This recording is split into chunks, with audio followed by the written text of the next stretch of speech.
지금 우리가 마리아의 노래 시리즈 네 번째 시간입니다. 며칠 전에 우리 교회 어느 성도님께서 시 한 편을 보내오셨어요. 마리아의 노래, 이 성경의 전체적인 내용을 묵상을 하고 또 설교를 들으시면서 거기서 이렇게 끌어올린 시상을 글로 시로 이렇게 만든 겁니다. 여러분에게 한번 소개를 좀 해드릴게요. 사실 제가 4부 때는 이걸 할까 말까 고민을 좀 했었는데, 그래도 여러분의 감수성이 아직도 살아있겠다라고 하는 전제하에, 아멘이십니까? 살아있을 거예요. 그래서 여러분에게 한번 읽어드리니까 한번 이렇게 들으면서 마리아의 마음이 어떤 것이었을까, 이것 좀 이해하는 데 도움이 됐으면 좋겠습니다. 제목, 마리아의 노래. 어느 고요한 밤, 나는 방 안에 홀로 앉아 있었습니다. 그때 창문 틈새로 한 줄기 빛이 스며들었고, 그 빛 속에서 나는 한 천사를 보았습니다.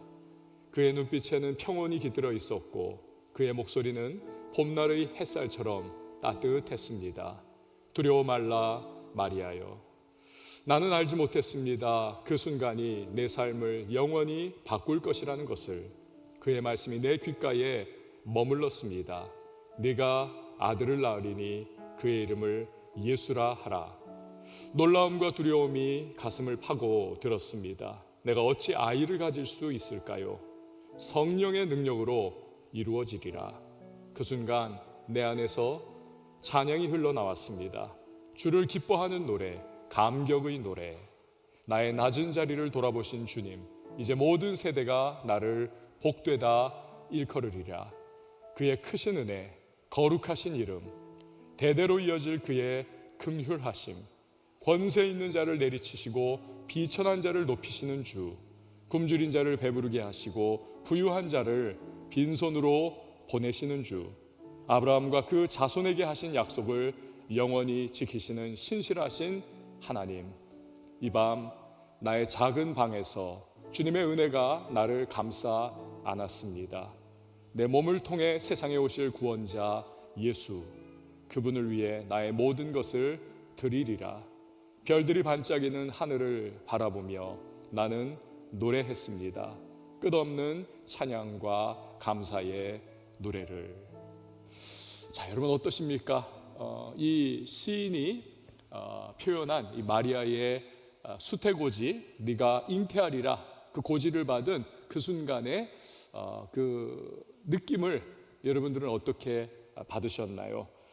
참 그 감격을 잘 묘사한 그러한 시라고 생각을 합니다. 이 귀한 시에 너무 감사를 드리고, 이 자리에는 없지만 그 누군가 우리 성도님에게 여러분 한번 박수했으면 어떨까 싶습니다. 고맙습니다. 어느 할머니와 할아버지가 TV를 보고 있었어요. 근데 할머니가 이렇게 화장실을 가려는지 일어서서 이렇게 움직이는데, 할아버지가 할머니한테 여보 갔다가 오면서 냉장고에서 우유 좀 가져와 줘요. 알았어요. 근데 당신 꼭 잊어버릴 것 같아. 꼭 써가지고 갖고 가요. 할머니가 화장실 들렀다가 나오면서 냉장고를 열고 손에 들고 온 것은 우유가 아니라 삶은 달걀이었습니다. 할아버지가 그 순간에 소리를 꽥 질렀다고 합니다. 당신 그럴 줄 알았어. 그래서 내가 아까 써서 가라고 했잖아. 아니, 소금도 가져왔어야지. 이럴 땐 좀 웃어줘야 되는데. 이 두 분이 다 문제가 있는 거죠. 기억력에 깜빡깜빡 하시는 겁니다. 여러분, 건망증과 이 치매의 차이점을 아십니까? 저도 사실은 건망증이 좀 꽤나 심해요. 그래서 이렇게 특별히 사람 이름 못 외우고 이렇게 뭔가를 들었다가도 조금만 시간 지나면 이렇게 백지 상태가 되는 그런 일들을 경험을 좀 하곤 합니다. 저는 가끔 제가 ADHD, 성인 ADHD가 아닐까 가끔 생각도 좀 하고는 해요. 근데 저에게는 하나님께서 굉장히 특별한 도움을 주셨습니다. 그게 바로 제 아내예요. 제가 사람의 이름을 거의 잘 못 외우기 때문에 제가 이렇게 누군가가 저에게 반갑게 인사하면서 다가오면 제 이름은 외우기 쉽잖아요. 길요나, 굉장히 특별하잖아요. 그런데 상대방의 이름들은 제가 잘 못 외워요. 그럼 제가 굉장히 이렇게 구조를 요청하는 그런 얼굴빛으로 제가 제 아내를 이렇게 보면, 제 아내는 기억력이 굉장히 좋아가지고 몇 년 전에 들은 이야기 한 번 딱 이름 들었는데도 그 이름을 딱 외웁니다. 그러면 저한테 와가지고 이렇게 옆에 서 있다가 그분이 딱 오시면 자기가 먼저 아유 누구 오셨어요 아무개님 하면서 그렇게 인사를 해줍니다. 그럼 제가 그제서야 이 사람 이름이 이거구나 하면서 누구님 안녕하세요, 마치 기억력 굉장히 좋은 사람인 것처럼 제가 그렇게 하고는 합니다. 그 분이 그러면은 굉장히 감동을 받기는 해요. 하나님께서 이 건망증 심한 남편을 위해 가지고 목사를 위해서 또 아주 기억력이 좋은 아내 사모를 붙여주셨다. 그래서 늘 고마운 마음을 가지고 있어요. 여러분, 건망증과 치매의 그 차이를 아십니까? 이런 이야기가 있어요. 한번 들어보세요. 건망증, 우리 집 주소를 잊어먹는다. 치매는 우리 집이 어딘지를 잊어먹는다. 건망증은 아내의 생일을 잊어먹는다. 치매는 아내가 있는지를 잊어먹는다. 굉장히 차이가 나죠? 건망증은 심해질수록 걱정이 된다. 치매는 심해질수록 아무 걱정도 안 생긴다. 완전히 잊어버리기 때문에 걱정 자체가 없게 된다는 거예요. 근데 사실은 여러분, 건망증도 고민거리가 많습니다. 제가 경험하는 것처럼 잊어버리기 때문에 자꾸 아주 그냥 블랙아웃이 돼버리기 때문에. 그렇지만 치매는 노인들에게 있어서 굉장히 고통입니다. 너무 어려워요. 그리고 특별히 가족들이 남편이나 아내나 부모가 치매에 걸릴 경우에 정말 힘들어하면서 같이 온 가정이 고통에 빠지는 것을 보고는 합니다.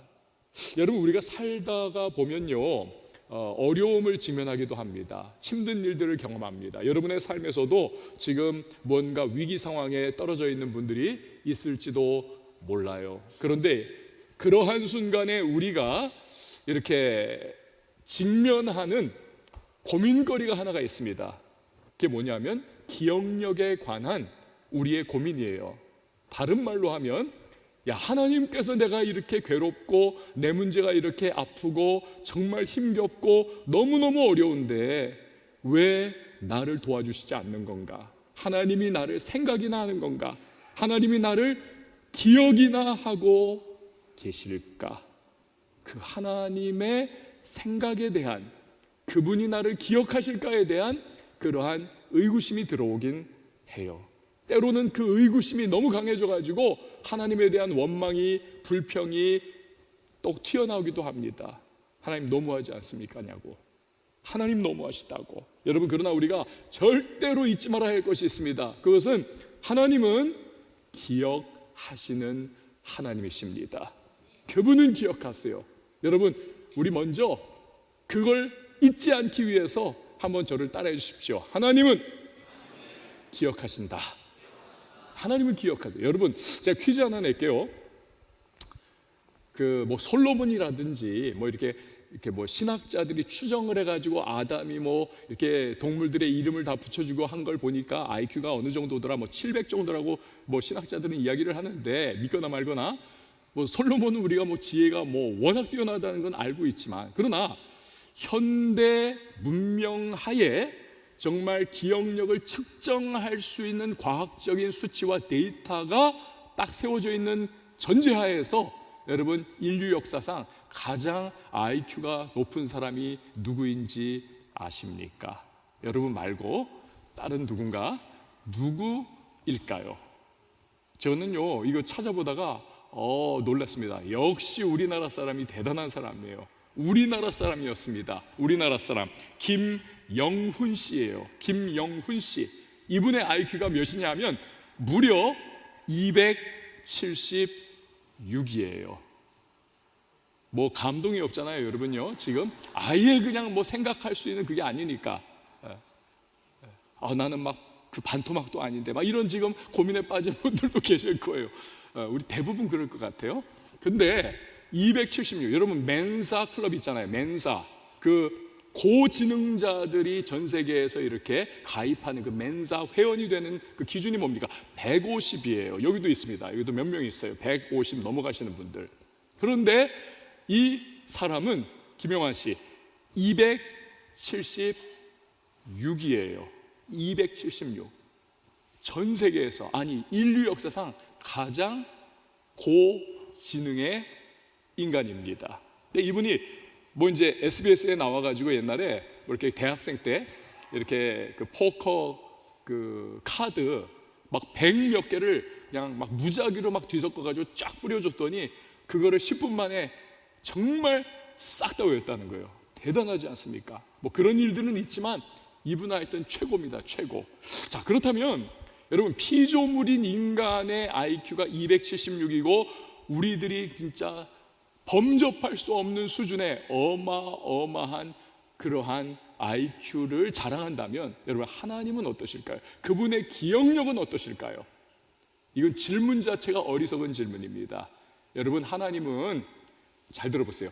단 한 가지만을 제외하고 온 인류 역사와 모든 인간에 관한 생각과 지식과 모든 피조물과 온 세상 만물에 대한 기억을 다 하고 계십니다. 단 한 가지만 빼놓고. 하나님이 그러면 잊어버리시는 단 한 가지는 뭘까요? 하나님이 기억하지 못하시는 한 가지는 뭘까요? 그것은 우리가 회개한 죄입니다. 우리가 회개한 죄에 대해서는 하나님께서 선택적인 망각증을 가지고 계세요. 스스로 나 잊어버릴 거야. 그리고 등 뒤로 던져버리십니다. 이사야 43장 25절 말씀이죠. 곧 나는 나를 위하여 너의 허물을 도말하는 자니 내 죄를 기억하지 아니하리라. 여러분, 얼마나 감사합니까? 하나님께서 만약에 하나님이 우리의 모든 그 어렸을 때부터 져왔던 죄, 행위, 마음, 모든 부적절한 생각들, 이걸 다 기억을 하시면서 우리에게 그걸 막 그냥 하나하나 끄집어낸다면 여러분, 우리는 견딜 수가 있을까요? 옆에서 막 네가 옛날에 그랬잖아 막 잔소리하고 막 우리를 막 계속 찝어대는, 티징이라고 하죠. 막 그러더는 우리 뭐 친구라든지 배우자라든지 뭐 형제라든지 이런 사람들이 계속 말만 해도 그거 얼마나 피곤해요. 근데 하나님께서 우리의 폐부를 뚫어보시면서 우리의 생각과 말과 행동으로 했던 모든 죄악을 다 꼬치 하나님이 정죄하고 찍어대신다면 우리는 여러분 살 수가 없을 겁니다. 근데 하나님이 우리의 모든 회개한 죄악들을 다 등 뒤로 던져버리시고 다 잊어주시고, 내가 잊어버릴 거야, 나 잊을 거야, 그리고는 정말 잊어버려 주세요. 그렇지만 하나님이 그 이외의 나머지 모든 것들은 하나님이 다 기억을 하시는, 그분은 전지하신 하나님이십니다. 그게 하나님이에요. 그 한 예를 보십시오. 아담과 하와가 뱀의 모습으로 다가온 마귀의 유혹을 받습니다. 저거 따먹어라. 저거 먹으면 하나님처럼 된다. 선악과 지식을 알게 하는 나무죠. 따먹었어요. 유혹을 받고 넘어가서 그 순간 하나님께서 아담과 하와를 심판하십니다. 영원한 저주와 형벌로 그들은 떨어지게 되었습니다. 그러나 그 공의의 하나님 또 한 면에는 하나님의 사랑이 있지 않습니까? 인간의 멸망과 파괴와 영원한 저주와 형벌을 하나님은 그냥 두고 보실 수가 없는 거죠. 그래서 그 순간에 아담과 하와에게 하나님이 최초의 복음, 원시복음이라고 하죠. Primitive Gospel, 처음에 최초의 복음이라 할 수 있는 원시복음을 말씀해 주십니다. 그것은 먼 훗날 너희의 혈통 가운데에서 메시아가 오실 것이다. 그가 오시면 뱀의 머리를 밟으시고, 즉 마귀의 머리를 짓이겨 버리시고 마귀의 권세와 권위를 다 철폐해 버리시고 너희를 구원하실 것이다 라고 하는 메시아에 대한 약속을 주님께서 주신 것입니다. 여러분, 이것이 세월이 흐르고 정말 역사가 흘러가는 과정 속에 하나님의 뇌리에서, 하나님의 마음에서 사라졌나요? 그렇지 않습니다. 아브라함이라고 하는 믿음의 조상을 하나님께서 만나셨을 때 그에게 이 원시 복음을 다시 한번 확인시켜 주십니다. 너의 혈통에서 그런 분이 오실 거야. 세월이 또 흘러가지고 다윗이 왕으로서 하나님 앞에 성전을 나 정말 지어드리고 싶습니다. 그러나 하나님이 아주 친절하게 젠틀하게 노우하시죠. 다윗아, 네 마음은 너무 기특하고 너무 사랑스럽다. 그러나 네가 전쟁에 나갔던 전쟁 영웅이 아니냐. 수많은 사람을 죽였기 때문에, 피 흘렸기 때문에 성전은 평화의 사람이 지을 거야. 너의 아들 솔로몬이 지을 거야. 그러나 하나님은 이 다윗을 너무 사랑하시는 마음 가운데 그에게 정말 영원한, 너의 혈통 가운데서 영원한 다스리는 자, 왕이 나올 거야. 바로 메시아인 거죠. 다윗의 혈통을 통해서 오실 메시아. 이것을 다시 한번 재확인을 해 주십니다. 그리고 나서 또 오랜 세월이 흐르고 흘러서 결국 예수 그리스도가, 그 하나님의 아들께서 인간의 육신을 입고 마리아의 몸을 통하여 이 땅에 오시지 않습니까? 그래서 십자가와 부활 사건을 통해서 뱀의 머리를, 마귀의 머리를 정말 밟으시고 그 권세를 철폐하시고 죄와 죽음과 사망의 손에 붙잡혀 있는 인간을 구원하시는 그 놀라운 사역을 이루어 내신 것이죠. 여러분, 이처럼 하나님께서는 유구한 역사의 흐름, 수많은 민족과 국가의 흥망성쇠, 제국들의 발흥과 허물어지는 그 모든 흘러가는 역사의 순간순간 단 한 번도 하나님께서 가지고 계시던 뜻과 그분의 계획을 잊지 않으셨어요. 그분이 하셨던 그 원시복음의 언약을 잊지 아니하시고 기억하시면서 때가 되니까 가장 적절한 순간 메시아를 통하여 그 일을 성취하신 분이 바로 기억하시는 하나님이시라는 사실을 여러분 믿으시기를 바랍니다. 하나님은 기억하시는 분이에요. 여러분, 이외에도 성경에 보면 우리 하나님께서 기억하신다라고 하는 그 사실을 우리에게 계속 진짜 알려주고 또 알려주고 알려주고 또 알려줘요. 그 한 예가 뭐냐 하면 창세기 8장 1절입니다. 하나님이 노아와 그와 함께 있는 방주에 있는 모든 들짐승과 가축 어떻게 하셨다고요? 기억하사. 하나님이 기억하신 거예요. 기억하셔서 홍수가 멈추게 된 거죠. 자, 창세기 9장 16절에 보면 무지개가 구름 사이에 있으리니 내가 보고 나 하나님과 모든 육체를 가진 땅의 모든 생물 사이에 영원한 언약을 어떻게 해요? 기억하리라. 하나님 기억하십니다. 출애굽기 2장에 보면은 이렇게 또 말씀하죠. 여러 해 후에 애굽 왕은 죽었고 이스라엘 자손은 고된 노동으로 말미암아 탄식하며 부르짖으니 그 고된 노동으로 말미암아 부르짖는 소리가 하나님께 상달된지라. 하나님이 그들의 고통 소리를 들으시고 하나님이 아브라함과 이삭과 야곱에게 세운 그의 언약을 어떻게 해요? 기억하사 하나님이 이스라엘 자손을 돌보셨고 하나님이 그들을 기억하셨더라. 시편 105편에 보면 우리 같이 한번 이건 읽어보죠. 시작. 여호와께서 낮에는 구름을 펴사 덮개를 삼으시고 밤에는 불로 밝히셨으며 그들이 구한즉 메추라기를 가져오시고 또 하늘의 양식으로 그들에게 만족하게 하셨도다. 반석을 여신즉 물이 흘러나와 마른 땅에 강같이 흘렀으니 이는 그의 거룩한 말씀과 그의 종 아브라함을 기억하셨음이로다. 여러분, 하나님은 기억하신 하나님이라는 거예요. 잊지 아니하시고 떠올리시고 하신 말씀, 주었던 언약, 이것을 반드시 하나님은 기억을 통하여 성취하시는 길로 나가신다. 신약 성경에도 보십시오. 사도행전 10장 4절에 보면 고넬료가 주목하여 보고 두려워 이르되, 이 사람 로마 백부장이에요. 주여 무슨 일이니까? 천사가 이르되 내 기도와 구제가 하나님 앞에 상달되어 기억하신 바가 되었으니. 여러분, 우리 하나님은 기억하시는 하나님이신 줄 믿으시기를 바랍니다. 기억하세요. 자, 그런데 오늘 본문 이 마리아의 노래 마지막 단락을 보면은 마리아는 하나님이 특별히 이 기억하시는 사람이 대상이 있다는 거예요. 그걸 노래하고 있는 겁니다. 그럼 하나님이 특별히 기억하는 대상이 누구냐? 여러분, 이 시간에 54절 우리 같이 한번 읽어보도록 하겠습니다. 54절 시작. 그 종 이스라엘을 도우사 긍휼히 여기시고 기억하시되. 하나님이 기억하시는데 누구를 기억하시는가? 그 종 이스라엘을 기억하신다는 거예요. 그래서 그들을 긍휼히 여기시고 그들을 위한 하나님의 구원 사역을 일으키신다는 거예요. 여러분, 여기서 종이라고 하는 이 히브리어 단어는요, 이중적 의미를 가지고 있습니다. 이 단어가 사회적이고 어떠한 위치적인 그러한 신분적인 그러한 의미의 문맥에서는 이게 종이라고 하는 그러한 뜻으로 사용이 됩니다. 오늘 이 구절에 나온 것처럼 그 종 이스라엘.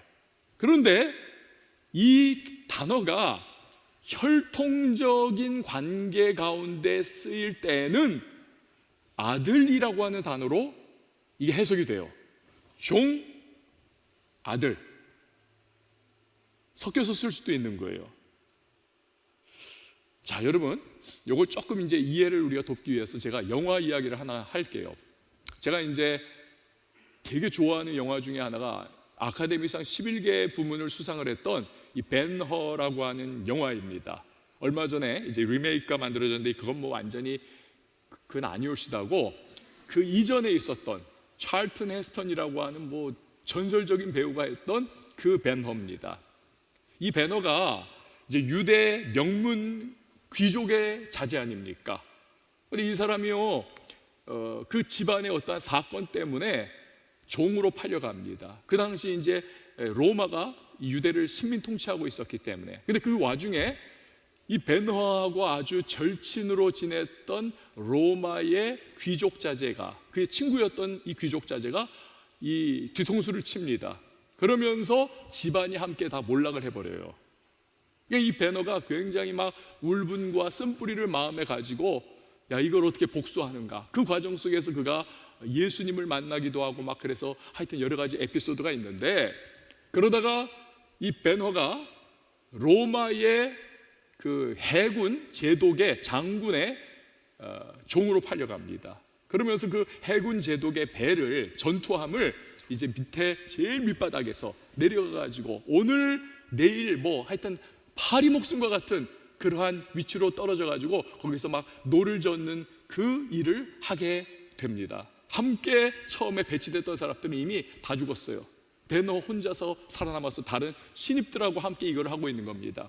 그러다 해전이 벌어집니다. 그런데 적들이 이 로마의 장군, 이 제독의 배를 집중 공격했기 때문에 완전히 완파가 돼버리고 그냥 다 죽임을 당하게 돼요. 딱 두 사람 살아남았습니다. 장군 살아남았고 벤허 살아남았고, 장군은 기절을 해버렸고 벤허가 널빤지를 구해가지고 자기가 올라타고 그 장군을 적이기는 하지만, 원수 나라의 사람이긴 하지만, 그러나 생명이 귀하니 그를 끄집어 구해냅니다. 이 장군이 기절했다가 눈을 떠가지고는 자기의 배가 다 그냥 침몰해 있고 다 깨진 걸 바라보고는 아, 우리가 완전히 이 해전에서 대패했구나. 그래서 사라모아리아, 내가 이 수치스러운 운명이 될 수는 없다 해가지고는 자기 칼을 뽑아가지고 자결을 하려고 해요. 그러나 벤허가 생명은 귀하다고 하면서 그 칼을 뺏어버리고 완력으로 그를 붙들어 죽지 못하게 만듭니다. 나 죽으련다 막 그래도 워낙 이걸로 그냥 단련된 몸이기 때문에 그걸 저항을 못하는 거예요. 근데 얼마 후에 로마의 해군이 이 장군을 구출을 하게 됩니다. 그 널빤지에서. 그런데 놀라운 소식이 그 순간 전해지는 거예요.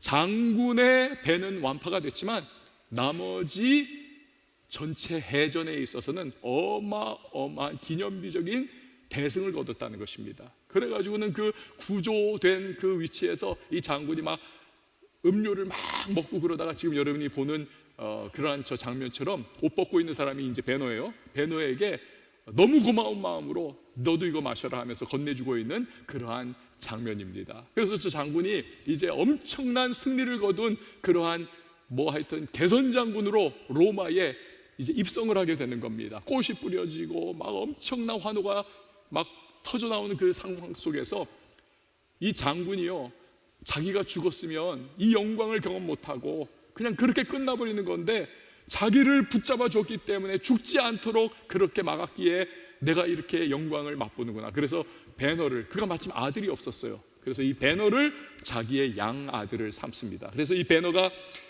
이제 권력과 힘을 한 손에 갖게 되는 거예요. 그래서 자기의 가문을 몰락시키고 자기를 배신했던 그 로마의 그 친구를 이제 완전히 무너뜨리기 위해 가지고 엄청난 그 대전차 경기도 막 하면서 뭐 하여튼 스토리가 그렇게 쫙 진행이 되는 어마어마한 영화입니다.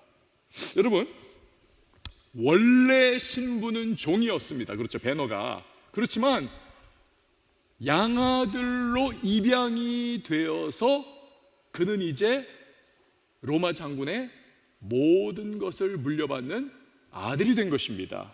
여러분, 이처럼 이스라엘은 신분은 하나님의 종이었어요. 그러나 수많은 민족과 국가 중에서 하나님께서 뽑아가지고 그의 기뻐하시는 뜻을 따라서 이스라엘 히브리 민족을 하나님이 그의 자녀된 민족으로, 친백성으로 하나님께서 삼아 주셨습니다. 그래서 하나님이 이스라엘을 도우시고 긍휼히 여기시고 이스라엘을 기억하고 계시다는 거예요. 여러분, 중요한 것은 이스라엘뿐만이 아니라 오늘 영적인 이스라엘인 저와 여러분이 역시 그러한 은혜와 긍휼과 축복의 주인공이라고 하는 사실입니다. 우리는 첫사람 아담의 범죄로 인해서 우리도 역시 그의 원죄를 물려받은 존재로서 우리의 호흡이 끝난 그날 우리는 영원한 저주와 심판과 지옥 백성이 될 수밖에 없는 존재였습니다. 그런데 하나님이 그런 우리를 포기하지 않으셨어요. 예수 그리스도를 보내어 주셔서 그리스도의 십자가와 부활 사건을 통해서 우리의 죄악을 대속하시고 속량해 주시고 리딤해 주셔가지고 우리가 모든 죄에서 노예남을 받고 우리 자유하게 되어지고 하나님을 아버지라 부르는 영예와 특권의 존재가 될 수가 있었던 것입니다. 예수 그리스도를 믿는 믿음을 우리가 가진다면, 여러분, 이것이 요한복음 1장 12절 말씀 아닙니까? 우리 같이 한번 읽어볼까요? 시작.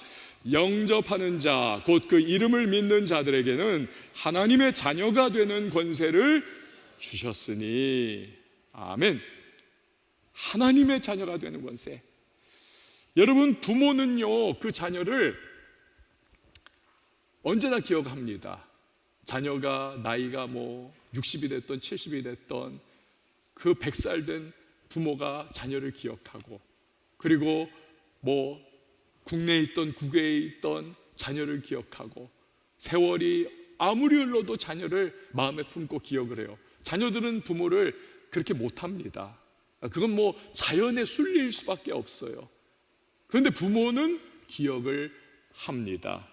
여러분, 이제 우리의 아버지 하나님께서는 우리를 친백성 삼으시고 자녀 삼으신, 예수 그리스도를 믿는 믿음 안에서 자녀 삼으신 하나님께서는 저와 여러분을 하늘이 무너져도 이 땅이 꺼져도 우리를 기억해 주시는 줄 믿으시기를 바랍니다. 아버지의 마음이에요. 저를 한번 따라해 주시면 좋겠습니다. 하나님은 나를 기억하신다. 오늘의 설교 제목이 바로 그래서입니다. 하나님은 나를 기억하신다. 자, 그러면 하나님께서 우리를 기억하시면 어떤 일이 일어날까요? 하나님이 우리를 기억하시면 오늘 마리아의 노래 가운데에 그 부분이 또한 나오는 것입니다. 자, 영적으로는 죄와 사망 권세에 눌리고 현실적으로는 로마의 압제 가운데 고통과 신음의 생활을 하고 있는 이스라엘을 하나님이 기억해 주셨어요. 그러니까 기억하신 하나님께서 어떤 일을 해주셨는가? 메시아를 나 마리아의 몸을 통하여 이 땅에 보내어 주셔서 그 약속하신, 아브라함과 이삭과 야곱에게 약속하신, 내가 너희를 복 줄 거야, 제사장 민족 삼아 줄 거야, 너희로 열방 가운데 뛰어난 민족 되게 하실 거야, 그 하나님의 약속을 하나님이 기억하시면서 지금 압제받고 고통받는 이스라엘 민족을 구원하시고자 구세주 예수 그리스도를 나 마리아를 통해 보내어 주시는 거야 라고 노래를 하는 겁니다. 여러분, 이처럼 하나님이 기억해 주시면 반드시 그 백성을 위해서 문제의 해답과 또한 역사와 은혜와 능력을 베풀어 주시는 것입니다. 여러분, 앞에서 하나님께서 기억해 주셨다라고 하는 많은 성경 구절들을 제가 여러분 함께 나눴지 않습니까? 같은 맥락이에요. 여러분 한번 떠올려 보십시오. 하나님께서 노아를 기억을 해 주셨어요. 그랬더니 어떤 일이 일어납니까? 노아를 기억했더니 홍수를 이제 멈춰 주시는 거예요. 전 인류를 멸망시켰고 지금도 온 천하를 뒤덮고 있는 홍수를 노아를 기념하시기 때문에 이제는 멈추게 하시고 새로운 재창조와 같은 역사를 일으켜 주시는 겁니다. 여러분, 하나님이 애굽에서 고통받는 이스라엘을 기억하시니 어떤 일이 일어납니까? 구원자 모세를 보내어 주셔서 출애굽의 놀라운 역사를 이루어 주시는 것입니다. 하나님이 광야 40년 생활을 하고 있는 이스라엘을 기억을 하시니 어떤 일이 일어납니까? 하나님 광야에 물을 터뜨려 주시고, 하나님이 만나와 메추라기를 내려주시고, 하나님께서 구름 기둥 불 기둥으로 그들의 갈 길을 인도하며 그들을 보호해 주시지 않습니까? 여러분, 하나님이 로마 백부장 고넬료를 기억하시니 어떤 일이 일어나나요? 베드로조차도 상상 못했던, 와, 이방인이 구원을 받네 라고 하는 놀라운 역사가, 패러다임 시프트죠. 이건 완전히 구원의 패러다임 시프트, 이게 일어나게 되었던 것입니다. 여러분, 우리도 마찬가지예요. 하나님이 우리를 기억해 주시면 우리가 직면한 그 어떤 문제, 그 어떤 어려움, 그 어떤 괴로움도 해결할 수 있는 능력을 베풀어 주신다는 사실을 여러분 꼭 믿으시기를 바랍니다. 하나님이 우리를 기억해 주시면 어떠한 우리의 지금 현실에 답답한 내 일상을 가로막고 있는 장벽도 무너뜨려 버릴 수 있고 돌파해 버릴 수 있는 그러한 역사를 하나님이 베풀어 주실 수 있다는 사실을 여러분 꼭 기억을 하시기를 바랍니다. 하나님이 기억해 주시면 우리의 앞날도 하나님께서 또한 이끌어 주셔서 우리가 상상할 수 없었던 높은 꼭대기에 설 수 있는 것과 같은 그러한 은혜를 베풀어 주실 수 있다는 사실을 우리는 알아야 하는 것입니다. 그래서 우리 인생의 최대 관건은 뭐냐면 다른 게 아닙니다. 하나님이 나를 기억해 주시는 것이 우리 인생의 최대의 관건인 것입니다. 여기서 여러분 중요한 것이 하나가 있어요. 이거 잘 들으셔야 합니다. 그것은 이해를 잘 하셔야 해요. 하나님이 우리를 기억하게 해드리는 방법이 있습니다. 그것이 뭘까요? 하나님이 나를 기억하게 하신다, 그런 방법이 있다. 여러분, 그게 뭘까요? 그것이 바로 그게 기도인 것입니다. 그게 기도예요. 여러분, 저를 한번 따라해주세요. 하나님이 나를 기억하게 하시는 방법이 기도이다. 할렐루야. 그게 기도예요. 여러분 한번 잘 들어보세요. 이스라엘에게 있어서, 여러분 이스라엘 전체 역사에 있어서, 전체 수천 년의 역사에 있어서 가장 그들에게 기념비적이고 가장 중요한 사건이 뭘까요? 그렇습니다. 출애굽 사건입니다. 여러분, 우리 민족이 35년 일제치하에서 순환과 고통을 받다가 해방을 경험했잖아요. 35년 걸렸어요. 35년. 이 35년 동안의 일제치하에서의 민족사가 지워질 수 있나요? 아니요. 지금 세월이 흘렀는데도 영화화되고 있지요, 회자되고 있지요, 증언들이 나오지요, 소설로 만들어지죠. 앞으로도 계속 그럴 거예요. 우리 역사가 계속되는 한 35년. 여러분, 그런데 이스라엘 민족이 애굽에서 고통과 압제의 종노릇을 했던 세월이 얼마입니까? 430년. 430년. 이게요, 그냥 이민 가가지고 거기서 좀 언어 안 맞고 문화 안 맞아가지고 힘들어했던 그 정도가 아니라니까요. 채찍에 맞으면서 어마어마한 짐을 날라야 하고 벽돌을 만들고 찍고 그것을 쌓아가면서 성을, 그 엄청난 하여튼 창고와 같은 거대한 성을 이걸 다 쌓아 올려야 하고, 그러면서 한 세대가 죽어가고 그 다음 세대가 똑같은 일을 하면서 또 죽어가고 그 다음 세대가 또 똑같은 일을 하면서 죽어가고, 그뿐입니까? 유아 사례도 있었잖아요. 저 히브리 민족이 남자들이 많아지면 우리에게 반항을 해가지고 그냥 자기들이 세를 결집해서 우리하고 싸우고 떠나갈 거야. 그러면 안 되지. 저 노동력이 어딘데 해가지고는 바로가 명령 내린 것이 뭡니까? 유아 살해하라는 거예요. 누구든 사내 아이가 태어나면 히브리인 가정에서는 그 아이를 나일강에다 던져라, 악어밥이 되게 하라는 것입니다. 여러분, 처참하고도 참 비극적인 이러한 민족사를 430년을 경험을 했다니까요. 이건 어마어마한 거죠. 그런데 이 혹독한 430년의 기간, 이것이 그들의 역사의 가장 중요한 출애굽이라고 하는 사건의 전제가 아니었습니까? 그래서 그 출애굽의 놀라운 사건을 그들은 항상 기억을 하고, 하나님도 나는 너희를 구원한 여호와니라 라고 늘 그렇게 말씀을 하시잖아요. 그래서 예수 그리스도를 이 땅에 보내주셔서 사망 권세, 마귀의 압제, 바로와 같은 그러한 마귀의 소나기에서 우리를 자유케 하시고 풀어주시고 구원해 주신 십자가와 부활 사건을 일컬어서 제2의 출애굽 사건이다라고 말을 하지 않습니까? 성경은. 여러분, 그런데 이 출애굽 사건의 도화선이 된 것이 무엇입니까? 그게 기도였어요. 이스라엘 백성의. 출애굽기 2장 23절 이하 우리 같이 한번 읽어볼까요? 시작. 여러 해 후에 애굽 왕은 죽었고 이스라엘 자손은 고된 노동으로 말미암아 탄식하며 부르짖으니 그 고된 노동으로 말미암아 부르짖는 소리가 하나님께 상달된지라.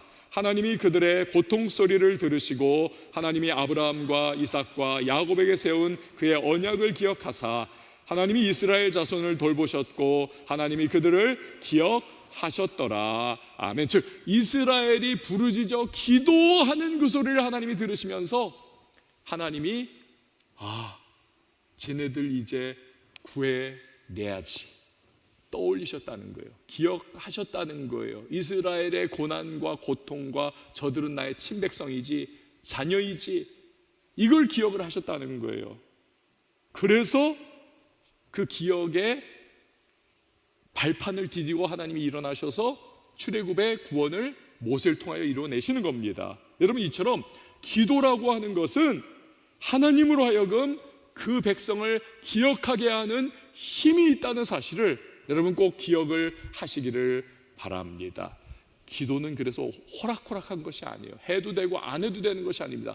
나를 기억하게 하시는 하나님, 이게 기도에서 시작이 되는 거예요. 여러분, 물론 앞에서 말씀드렸듯 하나님은 우리가 회개한 죄 이외에는요 다 기억을 하십니다. 다 기억을 하세요. 다 기억을. 그렇지만 하나님은 기도라고 하는 방법을 통해서 우리가 그분으로 하여금 우리를 기억하도록 하시는 분이십니다. 이해가 되세요? 기도라고 하는 방법을 통해서 우리가 그분을 마치 깨워드리는 것처럼 우리를 기억하소서 이렇게 해드리기를 원하시는 하나님이세요. 여러분, 그래서 에스겔 36장 37절 말씀 우리 같이 한번 읽어볼까요? 시작. 주 여호와께서 이같이 말씀하셨느니라.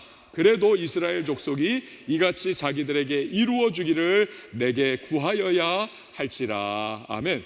자, 에스겔의 시대는 이제 나라 멸망의 시대입니다. 유다 나라.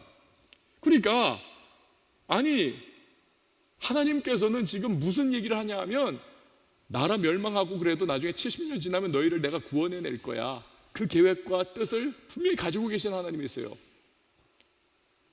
그렇지만 그 일을 내가 계획했어도 너희가 기도해야 해. 기도해야 내가 그것을 이룰 거야. 내가 그것을 다시 떠올리고 그 일을 행할 거야. 그 말씀을 하시는 거예요. 여러분, 마태복음 7장 7절 유명한 구절도 그거 아닙니까? 구하라 그러면 너희에게 주실 것이요, 찾으라 그러면 찾아낼 것이요, 문을 두드리라 그러면 너희에게 열릴 것이니. 자, 그럼 왜 하나님께서 우리에게 굳이 기도라고 하는 방법을 통해서 하나님을 이렇게 깨워드리는 것처럼 우리를 기억하게 하기를 원하실까요? 그것은 기도의 특징이 뭐냐는 거예요. 기도는 우리가 기도할 때 하나님이 내 삶의 주관자가 되시고 내 삶을 이끌어 가시고 인도해 주시고 보호하시고 책임져 주신다는 것을 우리가 인정해 드리고 그분을 존중하는 행위가 기도입니다. 하나님, 내 삶을 인도해 주세요. 이끌어 주세요. 나 지금 이거 너무 힘들어요. 도와주세요.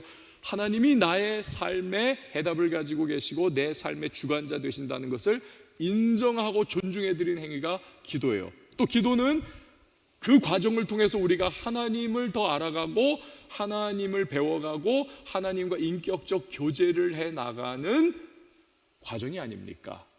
이걸 하나님이 원하시는 거예요. 그분을 인정해 드리고 그분과의 풍성한 관계 가운데로 들어가기를 원하시기 때문에 하나님은 기도를 통해서 그분이 우리를 기억하게 하시는 겁니다. 그래서 여러분, 제가 지난 금요 돌파 기도회 시간에 말씀드린 바가 있어요. 기도는요, 선순환과 악순환이 있을 수가 있습니다. 기도의 선순환은 뭡니까? 우리가 기도를 통해서 그분이 우리를 기억하시게 합니다. 그래서 하나님께서 우리의 당면한 문제와 위기와 어려움들을 해결해 주시는 응답을 받습니다. 그러면 하나님이 역사하시는구나. 그래서 기도에 대한 확신을 가져요. 그런 사람은 문제와 어려움이 다가오면 또 기도합니다. 왜? 확신이 있기 때문에. 그래서 또 응답을 받아요. 하나님을 기억하시게 하기 때문에. 또 응답을 받으니 또 기도합니다. 기도가 더 깊어지고 하나님을 더 인정해 드리게 되고 하나님과의 교제가 더 깊어지는 거죠. 기도의 선순환. 기도의 악순환은 뭡니까? 기도를 안 해요. 위기가 닥쳐와도, 문제가 닥쳐와도. 기도를 해도 피상적인 기도 슬쩍 해버리고는 또다시 세상적 방법으로 나가가지고 인간적인 수단과 방법에 온통 몰입을 하면서 거기에서 해답을 얻으려고 발버둥을 치는, 그것도 필요하지만 우선순위가 바뀌었다는 거예요. 중요한 것이 뭔지를 정말 우리 인생에 해답을 줄 수 있는 분이 누구인지를 이걸 낮춰버리는 거죠. 그러다 보니까 하나님의 정말 어떠한 진정한 응답을 경험을 못하는 거예요. 그러니 기도에 대한 셋업이 안 돼 있어요. 그러니 다음에 또 문제가 생기면 기도하냐? 기도 안 해요. 기도에 대한 부정적 믿음이 생깁니다. 기도해도 안 돼. 지난번에 해봤더니 안 되잖아. 나중에도 계속 기도 안 하는 거예요. 기도가 점점 더 희박해지고 기도가 점점 더 이게 희소 가치가 점점 더 생기는 거예요. 기도가. 그래가지고 기도의 악순환이 계속되는 거죠. 이거는 완전히 다른 그런 모습입니다. 여러분, 기도로 하나님이 나를 기억하게 하시는 우리 예배자들이 되실 수 있기를 바랍니다. 여러분, 하나님이 기억하시는 분이시라는 사실, 오늘 우리가 이 부분을 딱 붙잡아야 합니다. 그리고 하나님은 우리로 하여금 그분은 기억하시는데 그분이 원하시는 것은 우리가 기도하는 과정을 통해서 그와의 관계가 풍성해지고 그분이 내 삶의 주권자라고 하는 사실을 인정해 드리는 과정 속에 하나님이 내가 너를 기억할 거야. 이건 하나님의 의지죠. 알지만, 기억하지만, 그럼 내가 널 기억할 거야. 꼭 이러한 마음. 그래서 하나님께서 우리의 삶에 역사해 주시는 거예요. 여러분, 2025년 구정을 통해 가지고 새로운 기회가 우리에게 한 해와 함께 시작이 됩니다. 그렇죠?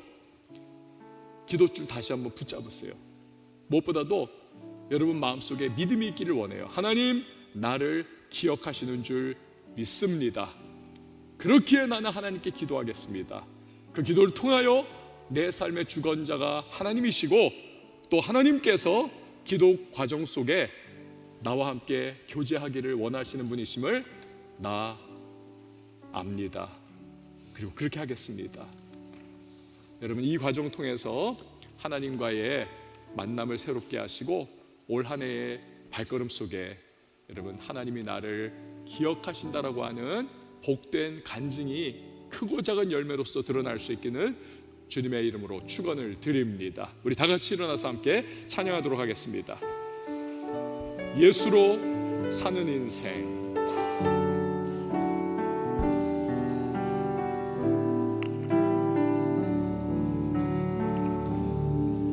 내 이름 불러주시고 내 삶의 주인 되시는 내 맘의 노래 되시는 그는 그신 나의 예수님. 내 이름 불러주시고 아멘.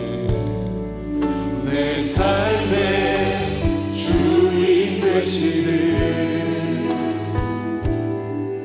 내 맘의 노래 되시는 그신 나의 예수님. 삶의 무게가 내 맘을 부르고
절실한 기도되리라. 답답한 현실 속에서 주만 온전히 바라봅니다. 다시 한번 찬양하고 내 안의 모든 염려는 내 안에 모든 염려는 절실한 기도되리라. 답답한 현실 속에서 주만 온전히 바라봅니다. 삶의 무게가 내 맘을 누르고 버팀 없는 시간을 지날 때 예수만 의지하는 삶 되길 원하는 주 은혜. 주님 시선을 거두지 않은 삶, 주의 은혜로 감당해 하시네. 예수로 사는 인생 책임져 주시니. 우리 다시 한 번 더 찬양하며 나가십시다. 삶의 무게 내 맘을 누르고 삶의 무게가 내 맘을 누르고 버팀 없는 시간을 지날 때 예수만 의지하는 삶 되길 원하는 주 붙드네 주 은혜. 주님 시선을 거두지 않은 삶, 주의 은혜로 주의 은혜로 감당해 하시네. 예수로 사는 인생 책임져 주시니 주께 맡기네. 여러분 그렇습니다. 삶의 무게가 답답함 가운데 우리를 짓누를 때에 그러나 하나님 계십니다.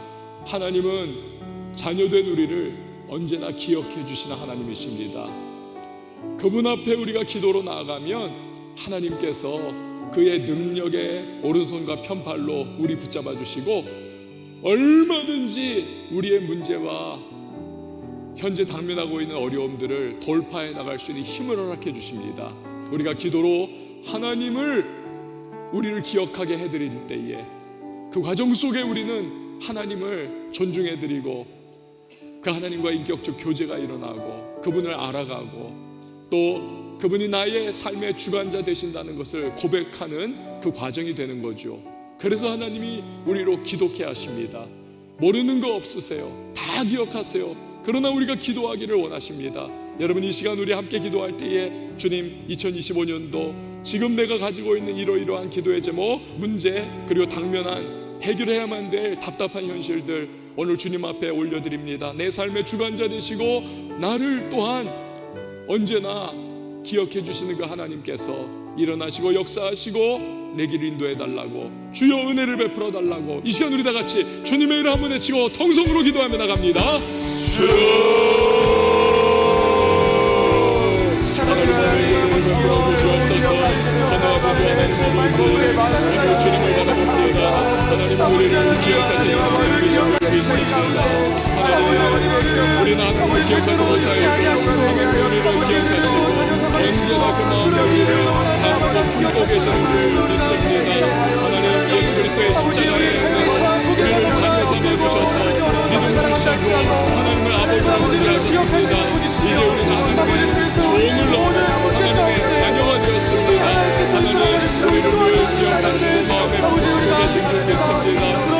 문제와 나의 어려움과 지금 지금의 영상을 정말 보여드립니다. 답답하고 어찌할 바를 알지 못하고 앞길이 어둠 가운데 캄캄하고 하나님 좌로 나오는 내가 과연 어떠한 길을 걸어가야 할지 우리 영혼을 알지 못하는 이 현실 속에서 그러나 하나님 아버지 앞에 우리가 기도로 나가면 하나님 반드시 우리 기억하시고 하나님 이스라엘 백성 출애굽의 역사를 베풀어 주셨고 만남의 맺지막을 주셨고 하나님 그들 앞에 반석에 물을 쏟겨 주셨고 하나님 그들을 물기둥으로 인도하시며 하나님께서 주여 오늘을 그 기도 가운데 기억하셨습니다. 오늘 우리가 기도하며 나갈 때 하나님 우리에게 삶의 문을 열어주시고 발길을 밝히 보여주시고 인도해 주시고 우리의 하나님 답답한 현실을 돌파해 나갈 수 있는 인도하게 해주실 줄 믿습니다. 하나님 아버지 우리 기도를 놓지 않게 하시고 하나님과의 교제와 하나님 아버지를 인정해드리는 우리가 다 되시도록 하여 주시옵소서. 주 하나님 아버지 나를 아신다는 것이야말로 우리의 인생에 가장 중요한 하나님 아버지 축복이 은혜임을 믿습니다. 나를 기억하신 하나님 감사를 드립니다. 하나님 감사를 드립니다. 마귀의 어떠한 속삭임도 세상의 어떠한 비난과 비판과 손가락질도 하나님 아버지께서 나를 아시고 기억하시고 사랑하시는 그 사실을 결코 나를 흔들 수 없음을 고백합니다. 주님께 영광을 올려드립니다. 2025년을 살아가는 발걸음에 늘 주님과 동행하게 하시고 하나님 기억하시는 주님의 인도하신 가운데 걸어가는 믿음의 발걸음 되어서 우리의 모든 삶 속에 하나님의 행하신 역사하시는 드러내고 진도하시는 감사의 주인공들이 될 수 있도록 인도하여 주시옵소서. 여러분 다시 한번 기도할 때에 우리 하나님 앞에 성령의 충만함을 사모하며 기도하십시다. 우리가 세상이 너무 강력하고 마귀가 너무나 대단하고 죄의 그 능력이 정말 너무 압도적이어서가 아니라 우리가 하나님의 성령으로 무장되지 못하기에 그 나야가라 폭포와 같은 어마어마한 능력의 성령께서 나와 함께 하시겠다 하시는데 우리가 그 기름 부으심을 충만하게 경험하지 못하고 그 불이 우리 가운데 없어서 우리 늘 헤매고 흐느적거리고 주저앉고 좌절과 절망에 빠져들지 않는가요? 이 시간 우리 기도할 때 성령이여 내 안에 충만하게 임하여 주시고 그 불이 늘 타오르게 하시고 그 충만함 가운데 돌파의 능력으로 이 한 해를 살아갈 수 있도록 도와달라고 이 시간 우리 다 같이 주님의 이름 한번 외치고 기도합니다. 주여 하나님 아버지 우리가 기도를 주옵소서. 전도하신 것 하나님 아버지 하나님 성령으로 충만해지기를 원합니다. 하나님 지혜와 지식에 하나님 성령께서 우리 가운데 인도하시고 우리를 사모하시고 좌지하시고 이끌어가시고 통치하시고 지배하시고 인도하여 주시고 보호해 주시고 아버지 역사하시고 우리의 모든 삶을 주여 주관해 주시기를 원합니다. 기름으로 임하여 주옵소서. 불로 임하여 주옵소서. 기름으로 임하여 주옵소서. 불로 임하여 주옵소서. 그래서 주 약속에서 발로 불장구 치는 정도 아니라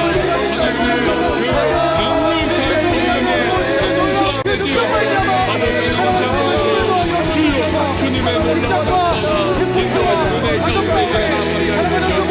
세상 모든 힘 하나님 마귀를 격파할 능력 하나님 아버지 우리가 직면하고 있는 여러 불토와 가정과 인간관계의 문제들을 아버지 얼마든지 극복해 나갈 수 있는 용기의 담대함 성령을 주시는 줄 믿습니다.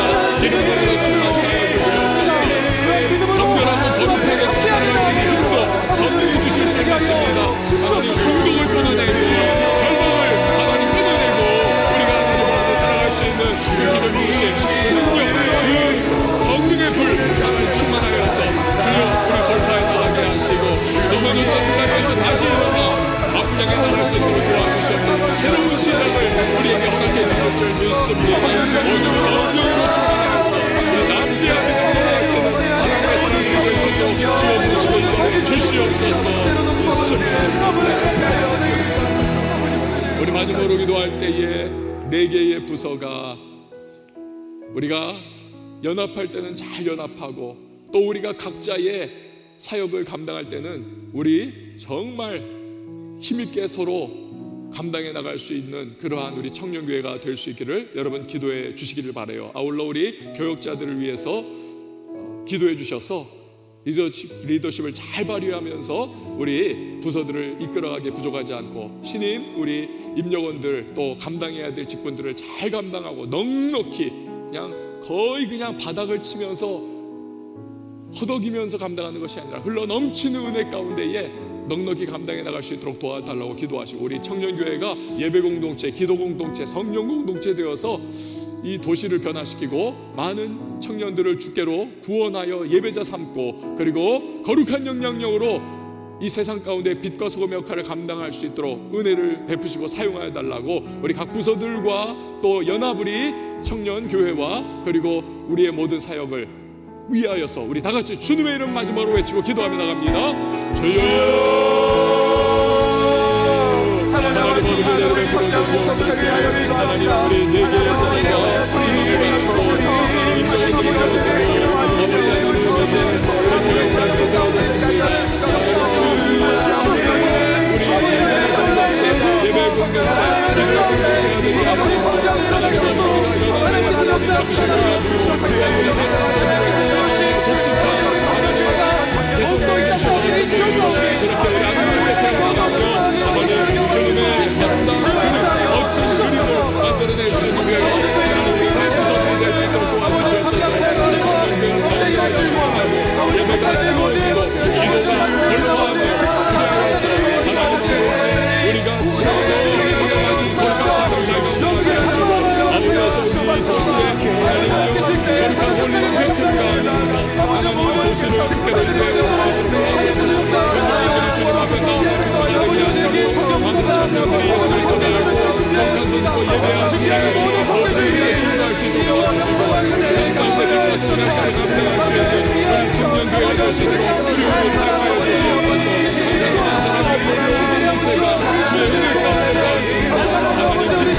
하나님 아버지 감사합니다. 우리를 늘 기억해 주심에 감사를 드립니다. 우리가 2025년을 살아가면서 절대 하나님이 나를 기억하신다는 사실을 잊지 않게 하여 주시옵소서.